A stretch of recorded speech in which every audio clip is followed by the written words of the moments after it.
জামাতের কাদের মোল্লা সাহেবের যখন ফাঁসি হয়েছে তখনও জামাত ইসলাম বাংলাদেশে নিষিদ্ধ সংগঠন না, এবং জামাত ইসলামেরই পত্রিকা সংগ্রাম পত্রিকা, সেই সংগ্রাম পত্রিকা রিপোর্টে লিখেছিল আব্দুল কাদের মোল্লার আগে শহীদ। পত্রিকাটা কিন্তু জামাত ঘরানার পত্রিকা এবং তারা তাকে শহীদ বলছে, রাষ্ট্রের কোনো অন্যায়ও না, এবং তখন জামাত ইসলামও নিষিদ্ধ না। পরের দিন আওয়ামী লীগের মব গোষ্ঠী গিয়ে মুক্তিযুদ্ধ মঞ্চ নামে তারা গিয়ে বদমাইশ সনেট বাংলাদেশের সব থেকে প্রবীণ সম্পাদক আবুল আসাদ সাহেবকে তার অফিস থেকে দাড়ি ধরে টেনে বের করেছে।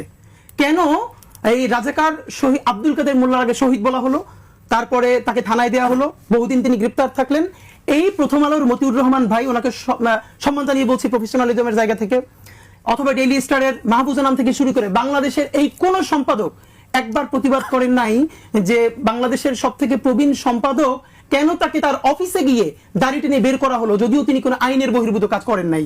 কিন্তু এই সম্পাদকরাই বর্তমানে ইতিমধ্যে প্রফেসর ইউনূস সরকারের বিরুদ্ধে অনেকগুলো বিবৃতি